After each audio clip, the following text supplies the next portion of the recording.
heat in Louisiana that August of 1852 was merciless. The air was so thick with moisture that even breathing felt like labor. The cicadas screamed endlessly from the trees, and the sound of them seemed to stretch across the plantations like an omen. Down a winding dirt road, far from the chatter of St. Francisville, stood the Green Estate, a house too large for its silence and too proud for the decay creeping along its verandas. Dr. Silas Green arrived just before dusk, seated stiffly in his black carriage. The horse's hooves struck the earth in rhythm, sharp, exact, almost as if they too obeyed his command. When the wheels stopped before the grand entrance, Silas didn't wait for the servant to open the door.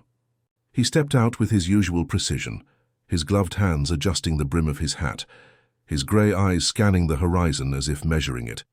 There was nothing extraordinary to the locals about his return. A plantation owner returning from the city was not news, but Silas was no ordinary man. In whispers passed under candlelight, the townspeople called him the surgeon of sin. Some said he had studied in London. Others claimed Paris. All agreed, however, on one thing. Whatever he brought back from Europe had changed him. Inside, the estate smelled of age and antiseptic. The furniture gleamed as if cleaned obsessively, and the portraits of stern ancestors seemed to watch over every doorway. Silas moved through the hall with soft footsteps, his boots barely touching the wooden floorboards. He stopped at the study, where his assistant, a young man named Samuel, stood waiting. Samuel kept his hat clasped in both hands, his expression uneasy. "Doctor," he began quietly, "we lost another one." Silas turned slowly. "Which?" "The woman you called Ruth. Her body didn't survive the night." For a brief moment, silence filled the room. The fire crackled behind Silas, and the faint ticking of a mahogany clock marked the seconds without pity. "I see," the doctor finally said. "Dispose of the remains properly, and make certain the others don't see, or if they do, remind them what defiance brings." Samuel hesitated. "They're already frightened, sir. They say the place is haunted." "That haunted?" Silas interrupted, a faint smile forming. "Ignorance breeds fear, Samuel. But fear breeds obedience. Perhaps that's useful." He walked toward a covered table at the corner of the study. Beneath the cloth lay the form of a body, small, contorted, lifeless. Silas lifted a portion of the sheet, studied what lay beneath, and nodded. Ruth was strong. Her tissue responded well to the serum for a time. "I will continue her contribution in another." "You mean—" Samuel's voice faltered. "Yes," Silas said, unfazed. "Progress cannot survive on comfort. It demands sacrifice. Human improvement will only come when man learns to re-engineer what nature left imperfect. Now leave me. There's work to be done." Samuel bowed and stepped out, closing the door behind him. Silas remained, gazing at the dead form with faint curiosity rather than sorrow. Outside, thunder rolled in the distance. Later that night, the storm broke open the skies. Rain hit the wide roof of the Green Estate, turning the dirt outside into mud. In the quarters behind the house, enslaved workers huddled together, whispering prayers they weren't sure anyone could hear. "She gone," muttered one of the women, clutching her shawl tight. "That Ruth ain't never coming back." "Quiet," hissed another. "If he hears you—" But the wind swallowed her warning. Above them, lightning flashed, illuminating the far-off windows of the cellar that glowed faintly through the storm. Underneath those windows, Dr. Silas Green worked alone. The flicker of oil lamps threw shadows across the stone walls. The room was lined with tables, medical tools gleaming, jars filled with things that should never have been removed from the human body. He recorded his findings in a dark leather journal, each line written in careful Latin, notes on muscle response, nerve endurance, and cognitive resistance. His handwriting was beautiful, too beautiful perhaps for the horrors it described. He paused to stretch his hands, the smell of blood and formaldehyde mixing in the air. His mind drifted backward to his years in Paris, to the lectures that inspired him, to Goethe, to Gall, to the early experiments of French surgeons seeking to dominate the boundaries of death. They'd all failed. They'd all preached ethics, restraint, balance. Silas believed they lacked vision. In his view, human difference, the hierarchy that shaped Southern life, was not moral, but biological. To master life was to master creation itself. His journals often repeated one phrase: "Nature must bend to intellect." He turned toward another table. Upon it lay a man, unconscious, restrained by leather belts. Silas examined his vital signs with the composure of a conductor reading a score. Their resistance, he murmured to himself, is both admirable and inconvenient. He injected a clear fluid into the man's arm. The subject stirred faintly, then grew still. The candlelight caught the doctor's face. No trace of remorse, no tremor in his hands. For Silas, there was no cruelty in what he did. Only research, only method. He returned to his journal and wrote, Subject 19, serum number 7, temperature elevated. Pulse fragile but persistent. Skin showing early resilience to trauma. Result, encouraging. He sat back, letting the sound of rain accompany his thoughts. Above his laboratory, the grand house remained silent, the portraits unmoving in their gilded frames. Yet in that hush something seemed to shift. A sensation he couldn't name crept in, the feeling that perhaps something he had awakened might not easily go back to rest. The next morning, the Louisiana sun returned fierce and heavy, but the estate remained cloaked in unease. Samuel avoided the lower corridors whenever possible. He could hear faint dragging sounds during the nights, the kind that haunt the edges of dreams. At breakfast, Silas read quietly from a medical journal, his meal untouched. When Samuel entered, the doctor didn't look up. Prepare the next subject, he said flatly. Samuel's throat tightened. Sir, there are none left willing. Silas smiled thinly, folding his paper. Willingness is irrelevant. We are not asking for volunteers, Samuel. We are perfecting a system. A stronger breed, one incapable of rebellion, fatigue, or thought. He rose from his chair, every motion calm and deliberate. History remembers those who build, never those who hesitate. Outside, the wind picked up, sweeping dust along the road from St. Francisville. In town, the whispers about the green estate grew louder. Men at the tavern swore they saw lights burning in its cellar at impossible hours, shapes moving behind the curtains. And by the riverbank, someone found a washed-up wooden crate bearing the initials SG. Inside, stained linen and surgical tools wrapped in oilcloth. The sheriff rode out there once to ask questions. Silas welcomed him with brandy, charm, and impeccable manners. Nothing amiss, of course, just research, always in the name of science, and yet, as the sheriff rode away, he couldn't shake the feeling that those grey eyes were measuring not conversation, but anatomy. That night, the air thickened again with the weight of another storm. Silas descended to his laboratory, lantern in hand, footsteps echoing. Somewhere within, a restrained voice murmured faintly, half conscious, half prayer. He looked upon his newest subject and whispered almost tenderly, Soon, perfection demands patience. The lantern light caught the doctor's reflection in a metal tray, calm, almost reverent, and outside the thunder grew closer, like the heartbeat of a coming reckoning. By late September of 1852, the air around the green estate had changed.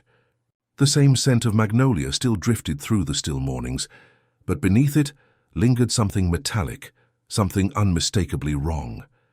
Locals swore they could hear strange echoes if they lingered near the property's edge, faint cries carried by the bayou wind, followed by silence so complete it made the skin crawl.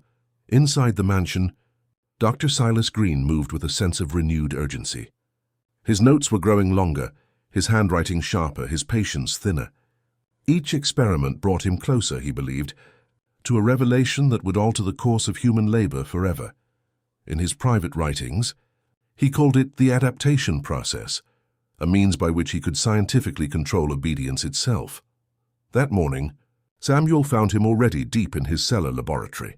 Silas was bent over a table, operating under the glow of a dozen flickering lamps. The rhythmic sound of tools echoed through the chamber, cutting, clamping, stitching. Another one is complete, Silas said without turning.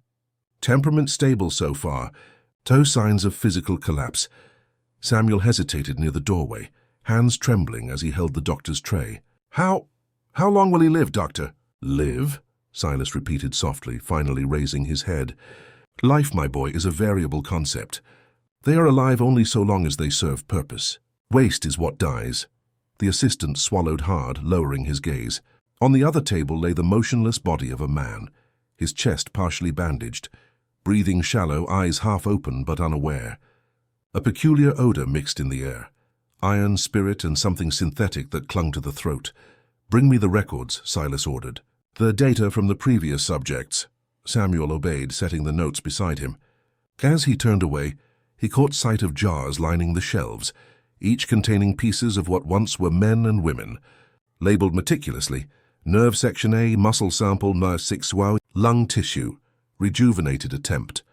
The labels were written with precision, but to Samuel they may as well have been gravestones.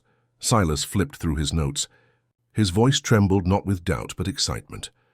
The cellular decay rate has decreased by 14%. The serum holds longer with every adjustment.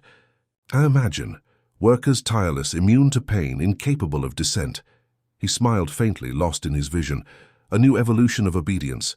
Nature perfected under rational command. Samuel found it hard to speak. Doctor, what if it's not obedience you're creating? But something else? Silas's eyes narrowed. Something else? You said they don't feel pain, don't think for themselves. Maybe they're not alive anymore. The doctor let out a quiet breath and looked at him coldly. That, Samuel, is the point. You misunderstand progress. Evolution discards emotion. Her emotion is the defect I am curing. He returned to his instruments, dismissing the boy's words as thunder rumbled in the distance. That night, while the estate lay asleep, Samuel dared to return to the laboratory. The door creaked open under his shaking hands, revealing rows of half-covered shapes resting on tables. He approached one cautiously, his lantern trembling. Ruth, he whispered, lifting the corner of a cloth. He stumbled back. Her eyes were open. Lifeless, but open. The pale skin stretched oddly at the neck, stitched too neatly to be human work. He placed the cloth back, trembling, and turned toward the basement stairs. That's when he heard it. A low sound, somewhere between a groan and a sigh. He froze. It came from behind the operating table. Very slowly he stepped closer, the lantern's glow shaking across the walls. One of the subjects twitched. Its arm jerked once, then lay still. The sound came again, deeper this time, like air forced through lungs that shouldn't be breathing. Samuel dropped the lantern. Flames licked across the floorboards, sputtering dangerously before dying in the damp air. He ran up the stairs, heart pounding so hard it drowned the storm outside. The next morning, he found Silas waiting in the parlor, calm as ever, sipping black coffee. "How long?" the doctor asked without looking up. "Did you watch me work last night?" Samuel froze. I only went downstairs to check the lamp oil." Silas set down his cup, eyes glinting. "You're lying." "You see, Samuel, a successful experiment requires more than flesh. It requires discipline." He stood, stepping close enough that Samuel could smell the faint bitterness of chemicals on his coat. "Disobedience contaminates progress, and contamination must be cut away." Samuel's voice broke. "I didn't mean to, sir." Silas almost smiled. "Don't worry. You'll still contribute to the research." That evening, the workers at the quarters saw Samuel no more. Weeks passed. The green estate remained isolated, shunned even by other plantation owners. The smoke from Silas's laboratory chimney never ceased, day or night. Local children dared each other to approach the property's gates, but none reached more than a few steps before something cold in the air made them retreat. Inside, Silas's journal grew thick with ink. His hair began to gray, his eyes bloodshot from endless nights. Yet the experiments evolved. The serum stabilized. The tissue adapted. Subject after subject met the same fate, but the doctor was no longer chasing perfection. He believed he'd found it. The perfect specimen didn't need to live like ordinary men. It simply needed to respond. One humid night, as crickets screamed outside, Silas leaned over his latest patient, subject 23. The man's heartbeat was faint but steady, his skin pale yet unblemished. Silas adjusted his instruments, noting how the subject's breathing remained calm even under incisions. "Do you understand?" he asked softly, as if addressing a child. "You are beyond suffering, beyond fear. You will work until the world ends and feel nothing." But the eyes that opened then weren't empty. They looked at Silas, not with obedience but recognition. The muscles around the mouth moved slightly, forming a wordless cry. Silas stepped back, startled for the first time in years. Something inside that gaze unsettled him, a reflection of himself, stripped of control. The subject's vitals spiked, the body seizing violently. Instruments clattered to the floor. Silas shouted for restraint, but there was no Samuel now to hear. The man convulsed once more, then lay still. For a long time the doctor just stood there, breathing heavily. Then slowly he smiled again, Even failure was data. He picked up his pen and wrote, Subject 23, emotional recall detected. Proof of cognitive residue. New direction required. Outside, the wind blew hard across the sugarcane fields. Somewhere in the distance, a woman's voice carried on the breeze, a song low and grieving. The kind that only the enslaved dared whisper when no one could hear. But within the walls of the green estate, her sorrow might as well have been another note in Silas Green's grand symphony of control. And as lightning flashed over Louisiana's humid sky, the doctor dipped his pen once more into ink, whispering to himself, Perfection does not fear death. It redefines it. By late September of 1852, the air around the green estate had changed. The same scent of magnolia still drifted through the still mornings, but beneath it lingered something metallic, something unmistakably wrong. Locals swore they could hear strange echoes if they lingered near the property's edge, faint cries carried by the bayou wind, followed by silence so complete it made the skin crawl. Inside the mansion, Dr. Silas Green moved with a sense of renewed urgency. His notes were growing longer, his handwriting sharper, his patience thinner. Each experiment brought him closer, he believed, to a revelation that would alter the course of human labor forever. In his private writings, he called it the adaptation process, a means by which he could scientifically control obedience itself. That morning, Samuel found him already deep in his cellar laboratory. Silas was bent over a table, operating under the glow of a dozen flickering lamps. The rhythmic sound of tools echoed through the chamber, cutting, clamping, stitching. Another one is complete, Silas said without turning. Temperament stable so far, no signs of physical collapse. Samuel hesitated near the doorway, hands trembling as he held the doctor's tray. How long will he live, Doctor? Live? Silas repeated softly, finally raising his head. Life, my boy, is a variable concept. They are alive only so long as they serve purpose. Waste is what dies. The assistant swallowed hard, lowering his gaze. On the other table lay the motionless body of a man, his chest partially bandaged, breathing shallow, eyes half open but unaware. A peculiar odor mixed in the air, iron, spirit, and something synthetic that clung to the throat. Bring me the records, Silas ordered. The data from the previous subjects. Samuel obeyed, setting the notes beside him. As he turned away, he caught sight of jars lining the shelves, each containing pieces of what once were men and women, labeled meticulously, nerve section A, muscle sample, nerve 6 wow, lung tissue, rejuvenated attempt. The labels were written with precision, but to Samuel they may as well have been gravestones. Silas flipped through his notes. His voice trembled not with doubt but excitement. The cellular decay rate has decreased by 14%. The serum holds longer with every adjustment. I imagine, workers tireless, immune to pain, incapable of dissent. He smiled faintly, lost in his vision. A new evolution of obedience. Nature perfected under rational command. Samuel found it hard to speak.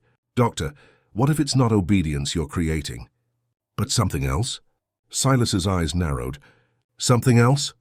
You said they don't feel pain, don't think for themselves. Maybe they're not alive anymore. The doctor let out a quiet breath and looked at him coldly. That, Samuel, is the point. You misunderstand progress. Evolution discards emotion. Her emotion is the defect I am curing. He returned to his instruments, dismissing the boy's words as thunder rumbled in the distance. That night, while the estate lay asleep, Samuel dared to return to the laboratory. The door creaked open under his shaking hands, revealing rows of half-covered shapes resting on tables. He approached one cautiously, his lantern trembling. Ruth, he whispered, lifting the corner of a cloth. He stumbled back. Her eyes were open. Lifeless, but open. The pale skin stretched oddly at the neck, stitched too neatly to be human work. He placed the cloth back, trembling, and turned toward the basement stairs. That's when he heard it. A low sound, somewhere between a groan and a sigh. He froze. It came from behind the operating table. Very slowly he stepped closer, the lantern's glow shaking across the walls. One of the subjects twitched. Its arm jerked once, then lay still. The sound came again, deeper this time, like air forced through lungs that shouldn't be breathing. Samuel dropped the lantern. Flames licked across the floorboards, sputtering dangerously before dying in the damp air. He ran up the stairs, heart pounding so hard it drowned the storm outside. The next morning, he found Silas waiting in the parlor, calm as ever. sipping black coffee. "How long?" the doctor asked without looking up. "Did you watch me work last night?" Samuel froze. I only went downstairs to check the lamp oil." Silas set down his cup, eyes glinting. "You're lying." "You see, Samuel, a successful experiment requires more than flesh, it requires discipline." He stood, stepping close enough that Samuel could smell the faint bitterness of chemicals on his coat. "Disobedience contaminates progress, and contamination must be cut away." Samuel's voice broke. "I didn't mean to, sir." Silas almost smiled. "Don't worry. You'll still contribute to the research." That evening, the workers at the quarters saw Samuel no more. Weeks passed. The green estate remained isolated, shunned even by other plantation owners. The smoke from Silas's laboratory chimney never ceased, day or night. Local children dared each other to approach the property's gates, but none reached more than a few steps before something cold in the air made them retreat. Inside, Silas's journal grew thick with ink. His hair began to gray, his eyes bloodshot from endless nights. Yet the experiments evolved. The serum stabilized. The tissue adapted. Subject after subject met the same fate, but the doctor was no longer chasing perfection. He believed he'd found it. The perfect specimen didn't need to live like ordinary men. It simply needed to respond. One humid night, as crickets screamed outside, Silas leaned over his latest patient, Subject 23. The man's heartbeat was faint but steady, his skin pale yet unblemished. Silas adjusted his instruments, noting how the subject's breathing remained calm even under incisions. "Do you understand?" he asked softly, as if addressing a child. "You are beyond suffering, beyond fear. You will work until the world ends and feel nothing." But the eyes that opened then weren't empty. They looked at Silas, not with obedience but recognition. The muscles around the mouth moved slightly, forming a wordless cry. Silas stepped back, startled for the first time in years. Something inside that gaze unsettled him, a reflection of himself, stripped of control. The subject's vitals spiked, the body seizing violently. Instruments clattered to the floor. Silas shouted for restraint, but there was no Samuel now to hear. The man convulsed once more, then lay still. For a long time the doctor just stood there, breathing heavily. Then slowly he smiled again. Even failure was data. He picked up his pen and wrote, "Subject 23, emotional recall detected. Proof of cognitive residue. New direction required." Outside, the wind blew hard across the sugarcane fields. Somewhere in the distance, a woman's voice carried on the breeze, a song low and grieving. The kind that only the enslaved dared whisper when no one could hear. But within the walls of the green estate, her sorrow might as well have been another note in Silas Green's grand symphony of control. And as lightning flashed over Louisiana's humid sky, the doctor dipped his pen once more into ink, whispering to himself, "Perfection does not fear death. It redefines it." October brought cooler winds to Louisiana, but the air around the green estate never lost its heaviness. The Spanish moss that draped from the oaks seemed to bend lower every day, as if burdened by secrets too heavy to bear. The townsfolk had started avoiding the property altogether. Even the supply wagons stopped making their usual visits. Dr. Silas Green didn't mind. Isolation to him was purity. No witnesses, no interference. Inside his home, the once bright corridors now carried a persistent stench of chemicals and decay. Silas had sealed off entire rooms, transforming them into makeshift storage for his growing collection of incomplete subjects. The parlor, once used for guests and fine dinners, was now lined with covered tables and curtained off, areas where experiments rested between procedures. When he awoke each morning, his first thought was always the same: one more breakthrough. Yet lately, he felt something new, something that gnawed quietly under his ribs. It wasn't fear. Silas didn't believe in such things. It was distraction, a tension that made his hands shake slightly when holding the scalpel, a flicker at the edge of his vision that made him think he saw movement where there should have been stillness. That morning, while preparing notes for a new procedure, Silas noticed one of his notebooks was missing. He kept every record meticulously aligned on his desk, but the 7th volume, his most recent, was gone. "Samuel," he murmured out of habit, then froze. Samuel was gone. He stood there a moment, eyes narrowing. Then he turned toward the cellar door. It hung slightly open. Descending the stairs, Silas moved slowly, his footfalls echoing sharply. The lantern's flame wavered as humid air pressed around him. The laboratory felt different now, colder, emptier. He surveyed the rows of tables, each covered in white linen, and something inside him shifted when he noticed that one sheet, on the far side, was missing. He moved closer. The restraints on that particular table were broken. Torn apart, not unfastened. One snapped clean from its metal ring. The doctor's face remained unreadable, though his mind raced. "Impossible," he whispered. He checked the walls. No breach, no open vent, no exit large enough for anything to escape unnoticed. And yet the chains, the missing sheet, the disturbed dust on the floor. He forced himself to breathe. Rationality, Silas. Always rationality. Still, he couldn't ignore the restlessness seeping into his every step. Something about the room felt inhabited now, as if unseen eyes followed his every movement from the shadows between candlelight. He straightened his coat, collected his lighting torch, and continued his work. Progress couldn't pause for superstition. Across the fields that bordered the estate, a group of enslaved workers were found missing that same week. 7 in total. The overseer, already stretched thin, assumed they'd escaped through the bayou. The sheriff rode out again, uneasy but curious, and Silas greeted him with his usual civility. "I hear there's been trouble again," the sheriff began, wiping sweat from his brow. "Runaways, I'm told," Silas replied coolly. "Quite an unfortunate risk, you understand. I've increased measures of security. Locks, lights, that sort of thing." The sheriff nodded slowly, gaze shifting toward the back of the property, where smoke still rose faintly from the chimneys even in daylight. "Still working down there all hours, Doc?" "A cure doesn't sleep, Sheriff. Nor should its maker." The man gave a nervous laugh. "Cure, huh? For what exactly?" Silas's lips curved faintly. "Human weakness." The sheriff left unsettled, his instincts warning him that he'd been speaking not with a man of science, but with something colder than science could define. That evening, under flickering lamplight, Silas resumed his notes, although the steady confidence in his handwriting had weakened. He began describing auditory hallucinations, soft footsteps overhead, whispers in corridors, echoes that repeated his own words back to him. Subject 23, or what remains of him, continues to influence my thoughts.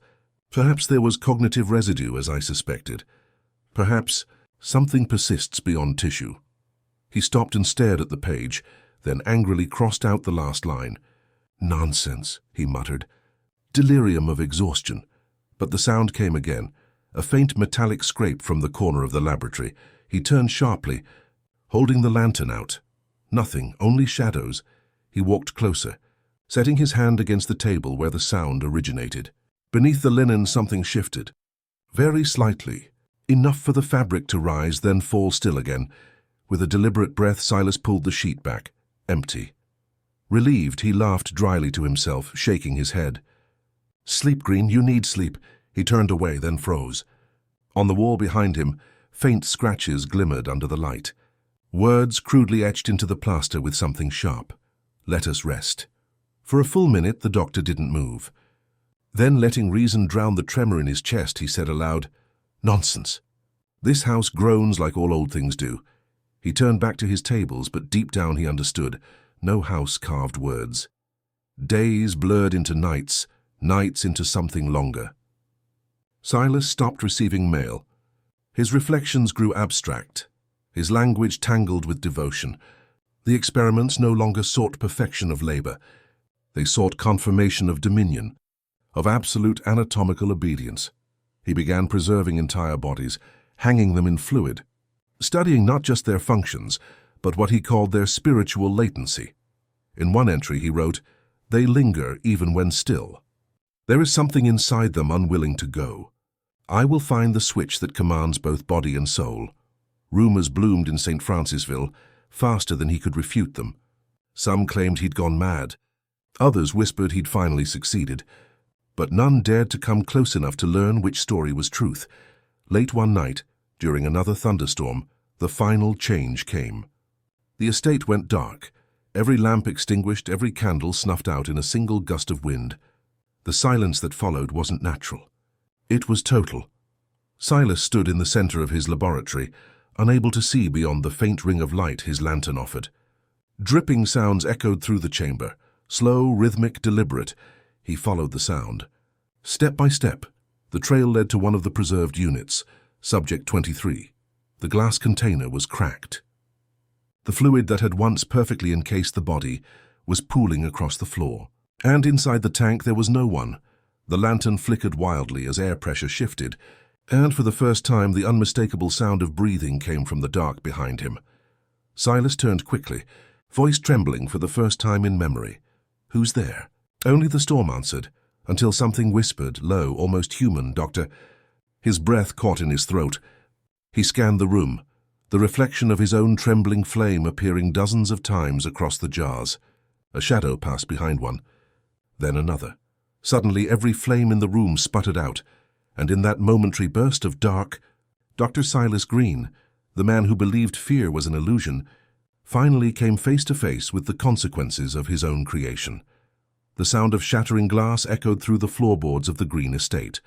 When the townsfolk arrived days later, they found the mansion empty, the laboratory destroyed, the journals gone. Only one thing remained on the cellar wall, written where the scratches had begun.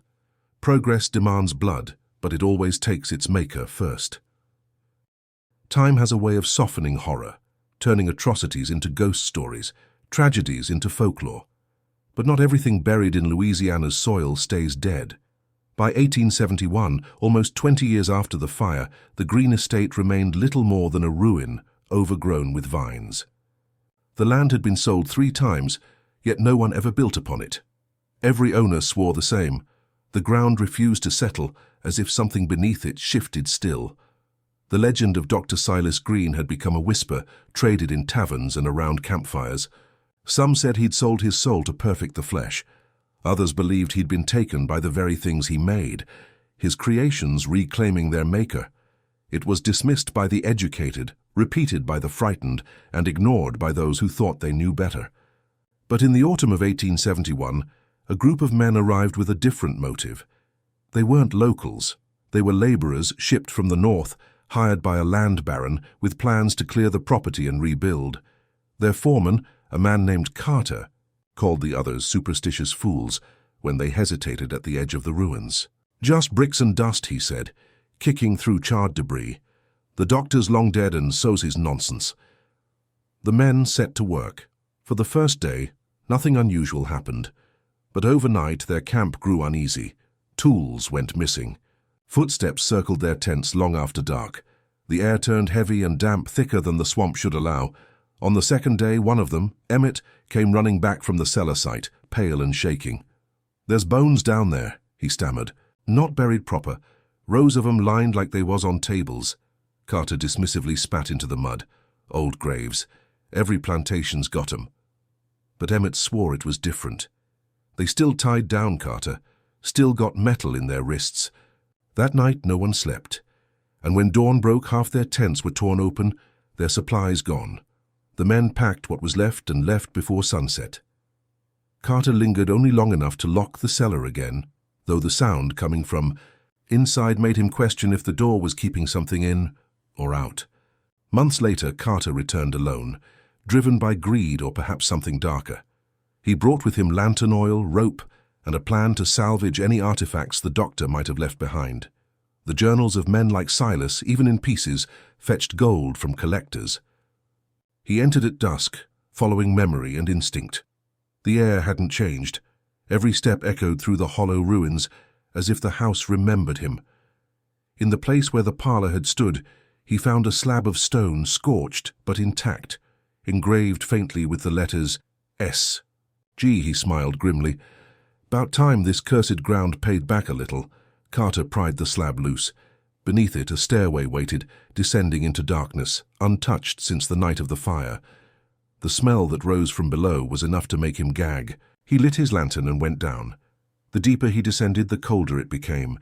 Moisture slicked the walls, and the sound of dripping echoed endlessly. He reached the bottom to find the laboratory nearly as it had been decades before. The equipment was rusted, the glass cracked, but the layout, the precision, remained intact. And on one table lay something preserved in green-tinted liquid, a head, or part of one. Eyes half open, mouth fixed mid-breath, skin translucent and colorless. Carter stumbled back, his lantern nearly falling. He forced a shaky laugh. "Science freak, that's all you were." Yet his voice cracked. He turned to leave, but noticed on the far wall new writing etched into the stone, not carved by Silas this time. The strokes were uneven, frantic. "Still here." Carter froze. "Who's there?" The air moved around him, faint but deliberate. Then came the faintest rasp, dry like breath forced through dust. "Work must continue." The lantern went out.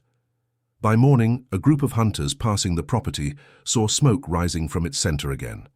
They approached carefully, but the ruins were still cold, untouched by flame. What they did find was Carter's lantern, lying near the collapsed entrance to the cellar, its glass smeared with something dark. The sheriff visited once more for protocol's sake. The men told him what they'd seen. He wrote it down with a tired shrug. "Let the dead be. That land'll never hold peace," he said. And that was the end of it, officially. But among the ruins, under the ash and roots, something endured. A pulse, faint yet measurable, buried deep in the soil. The old foundation of the green estate carried more than stone and bone. It carried memory. Years rolled by. By the turn of the century, the story of Dr. Silas Green had become local myth, stripped of fact. Children dared each other to call his name under the moss-draped oaks. Scholars occasionally mentioned him as a forgotten surgeon who'd lost his way to obsession. But in 1902, a discovery would drag his name back into the light. Construction for a railway near St. Francisville cut through the old estate grounds, unearthing a series of sealed glass cylinders buried beneath the foundation. Each contained preserved tissue, skin, organs, even entire limbs intact, despite half a century underground. At the Louisiana State University laboratory, where the samples were taken for study, a technician noticed one container still held a heartbeat. Faint, rhythmic, impossible. Officials dismissed it as mechanical interference, yet the technician swore years later that when he leaned close to the glass he heard faint scratching from the inside, and beneath that sound a whisper, almost human, not perfect yet. The artifacts were later lost in an unexplained fire that consumed the university's medical wing. No one claimed responsibility. No one ever found the remains. But residents of St. Francisville say that even now, under certain nights thick with humidity and bourbon heat, strange lights still shimmer across the ruins. Some call it swamp gas, others ghostly fire. But for those who know the story, the few, who've read Silas Green's scattered notes and felt the cold logic woven through them, it feels like something else entirely. Not haunting, not horror, continuation. Somewhere deep under that cursed Louisiana soil, the surgeon's work persists, mindless, mechanical, eternal. And if you listen close, when the thunder rolls and the bayou holds its breath, you can almost hear the faintest sound of steel meeting flesh. Proof that perfection once sought never truly dies. By 1924, what remained of the green estate had been reclaimed by the swamp. The columns that once greeted guests now leaned like old bones sinking into the earth. Spanish moss hung in thick curtains, and the bayou crept closer each year, swallowing the forgotten land inch by inch. No one alive remembered the true story anymore. Only fragments of rumor passed down like a warning told half in jest. It was around this time that the land changed hands once more. The buyer was a man named William Green, the great-grandson of Silas himself.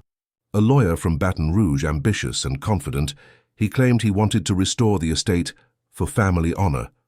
Locals, whose parents still whispered the old name with dread, tried to dissuade him. But William was not a man swayed by superstition. "This is history," he told a reporter from the St. Francisville Gazette.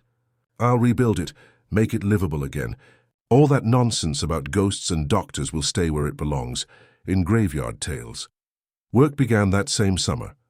The laborers were paid well but avoided staying past sunset.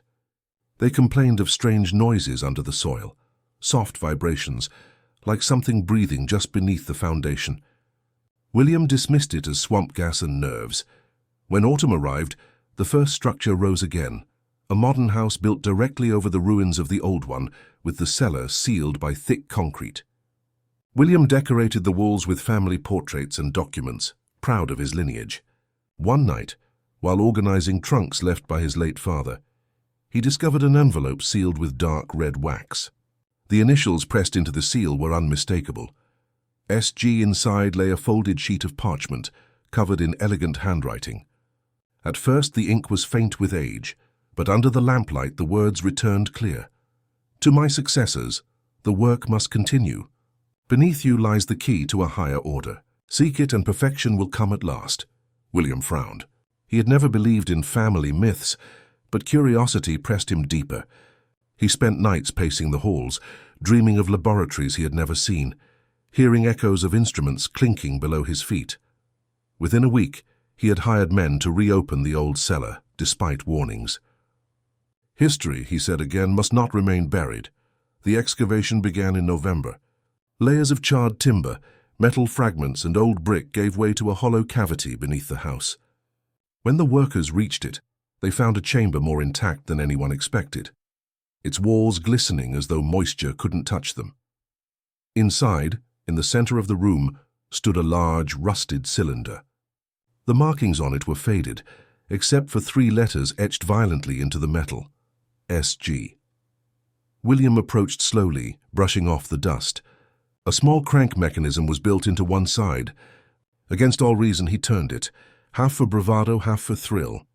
At first, nothing. Then came a faint hiss, the sound of air releasing after 70 years confined. The men behind him stepped backward, murmuring nervously. William only smiled. "Gentlemen, we're making history." Then something moved inside the cylinder, a faint scraping at first. Then a dull strike, as if a hand, or what once had been one, tapped against the inner wall. The laborers fled. William stood frozen, the lantern light flickering across his face. He backed away slowly, stumbling toward the stairs. But before he reached them, the hiss grew louder, rising to a sharp whine, then silence. He turned back. The lid of the cylinder had shifted slightly, and from within something exhaled. The following morning, one of the workers returned with the sheriff. The site was empty. No sign of William or of whatever had been inside that metal tomb.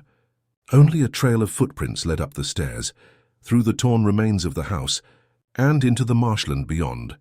They followed the tracks until they vanished into water. The sheriff filed his report and locked the property once again, marking it condemned. But over the next few years, strange events began repeating along the bayou. Fishermen claimed to see light floating above the water late at night, steady, low, pulsing like breath.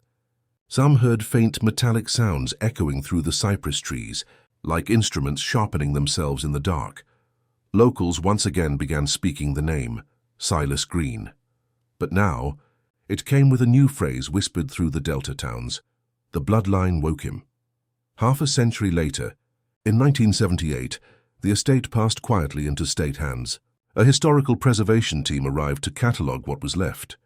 They laughed at the stories, but took detailed notes of everything they found.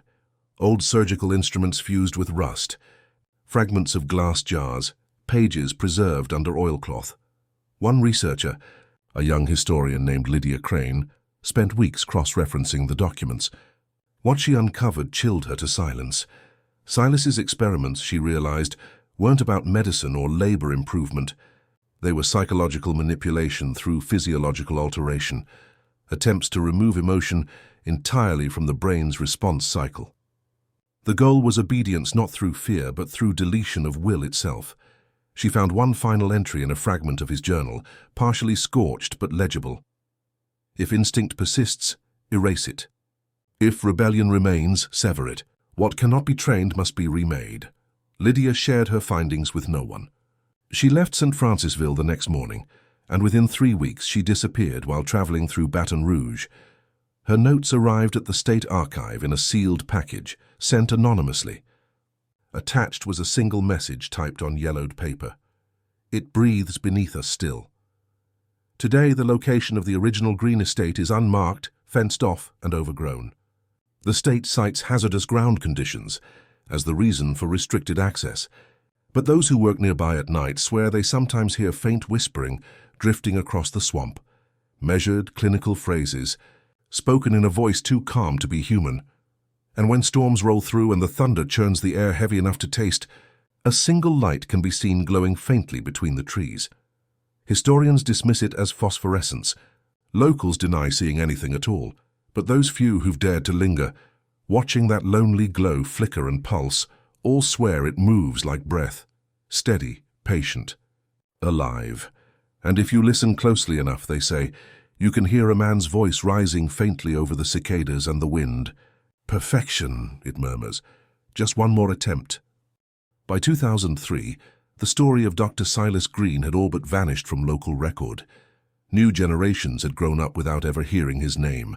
The land where his mansion once stood had been reclaimed by the cypress and water oak. Only the stone foundations, still crooked and half swallowed by mud, hinted that something man-made had once stood there. But history doesn't fade. It waits. A developer named Jonathan Pruitt purchased the property that spring, planning to build a private hunting lodge. He was one of those men who saw fear as folklore, a southerner with city arrogance and too much money.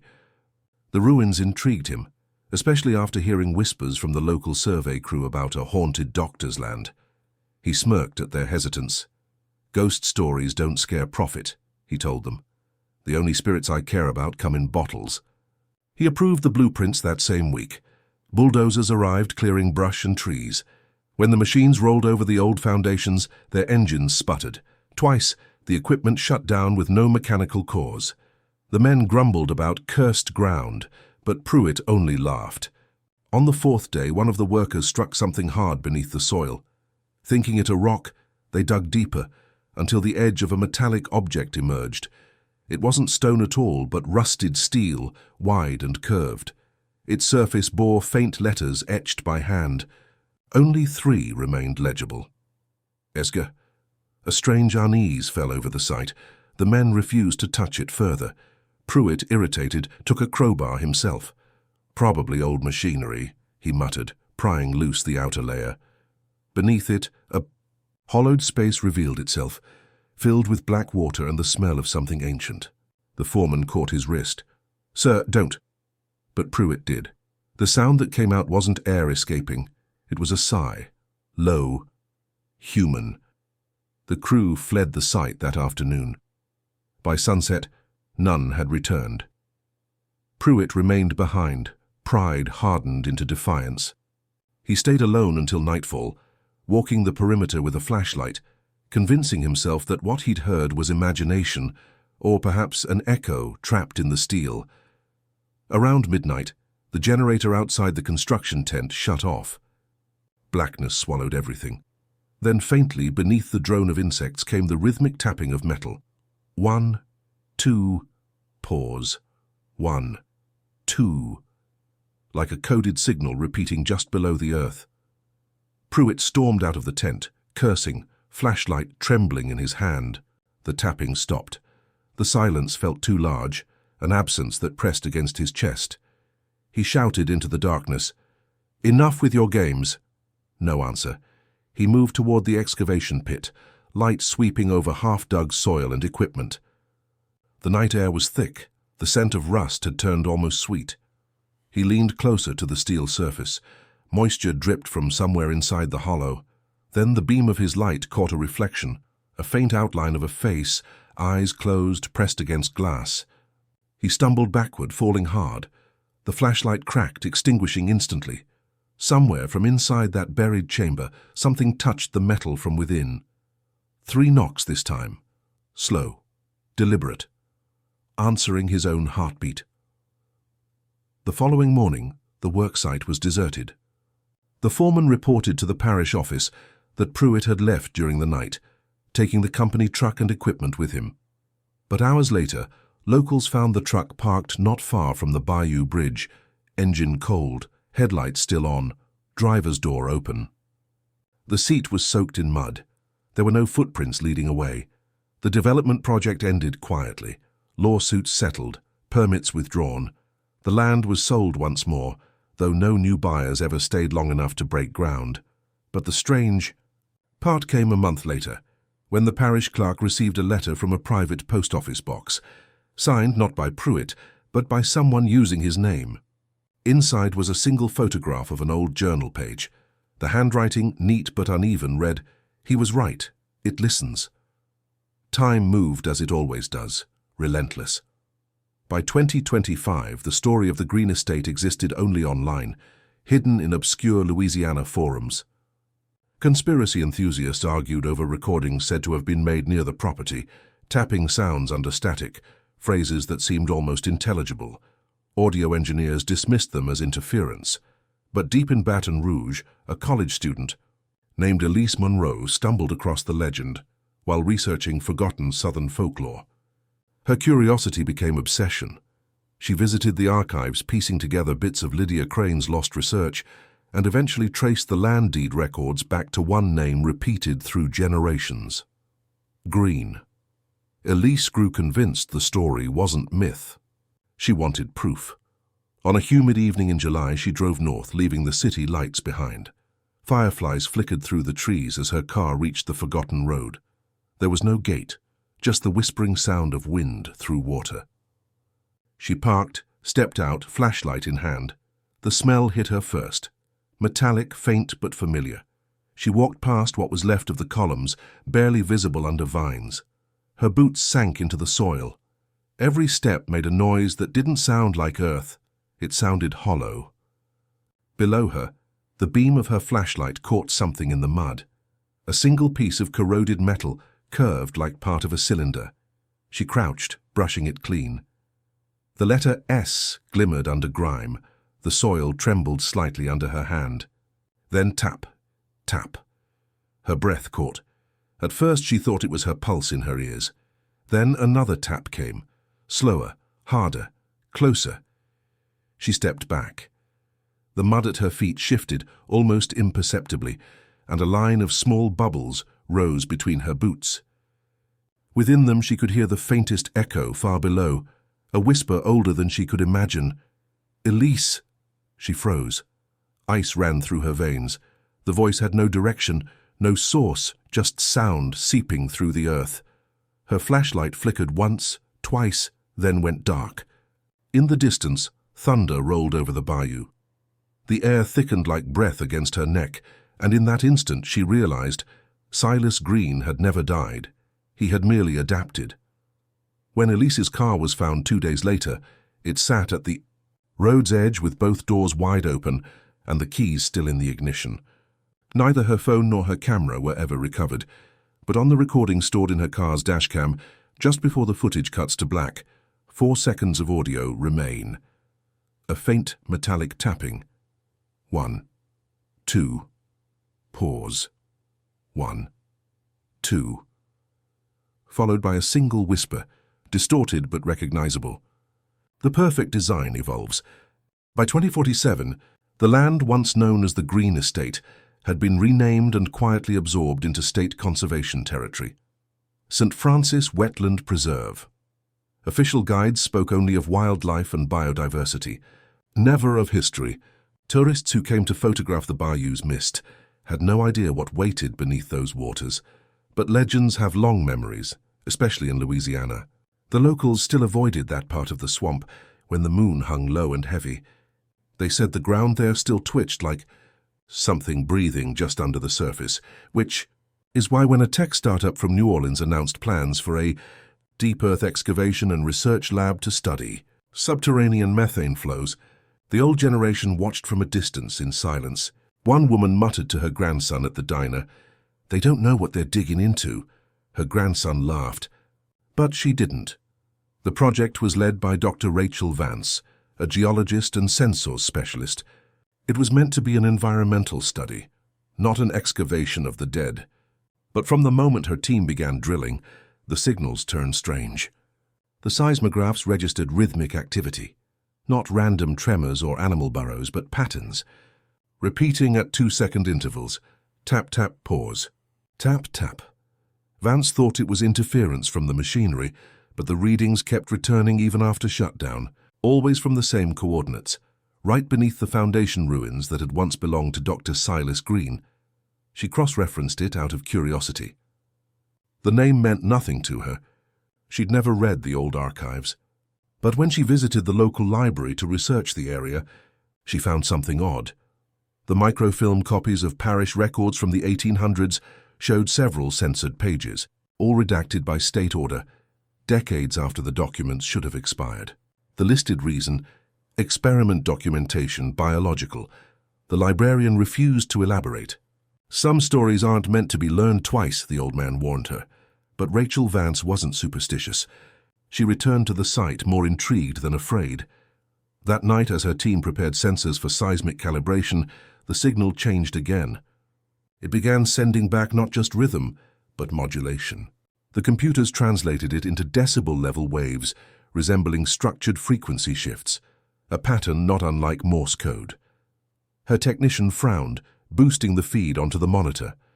"Doctor, that's organized communication." The characters decoded into a repeating loop of 6 words: open, listen, continue, blood, adapt, green. At first, the team laughed it off, assuming the data had been hijacked by pranksters. But the frequency persisted even after full isolation. The source was unmistakable. It came from 38 feet underground, exactly beneath the coordinates of the old green cellar. Rachel didn't tell corporate. She told herself it was scientific enthusiasm, but something deeper drove her, the kind of curiosity that makes people forget fear. That night, she authorized a covert exploratory dig. No press, no reports. By dawn, the dig reached a buried metal structure roughly circular in shape. The primitive mechanical design didn't match any known industrial age of Louisiana's mid-19th century. It wasn't a tank nor a well. It was a chamber. Within its corroded outer surface, they found a faint engraving, SG. Vance hesitated to open it. Instead, she sent a probe camera inside through a rusted seam. For several minutes, the feed showed only blackness and sediment. Then the light flickered across what looked like preserved organic matter floating in viscous fluid. Skin, and then an eye, still intact, the entire control deck filled with gasps and swears.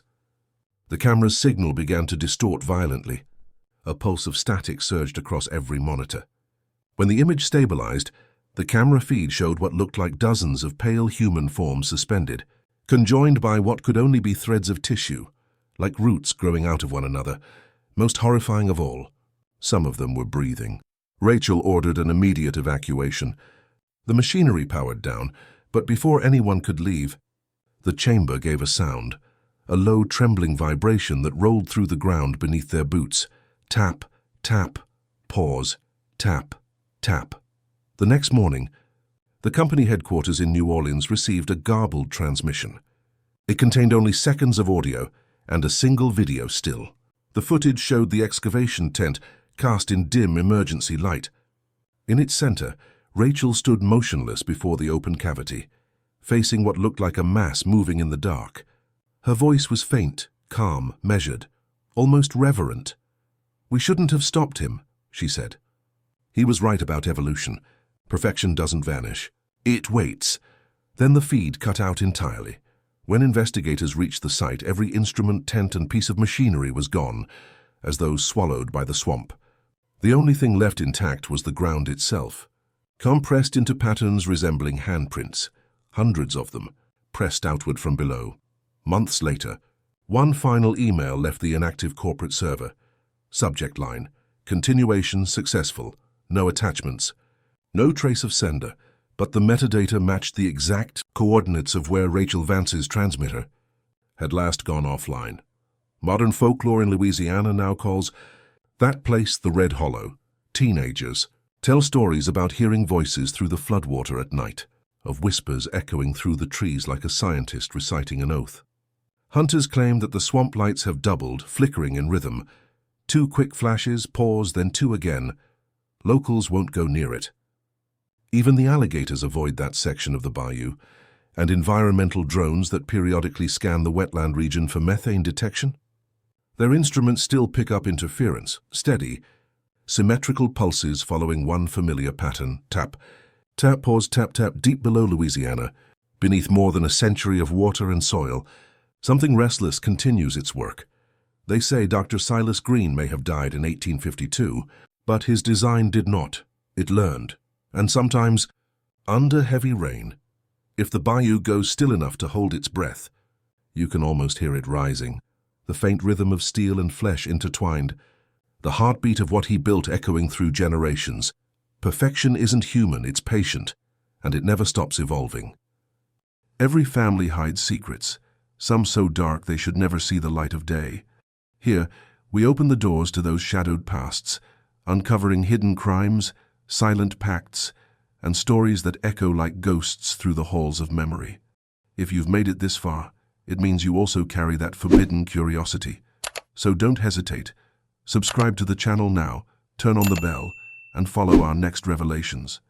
Because every day, new secrets emerge, and only those who dare to face the truth remain to hear them.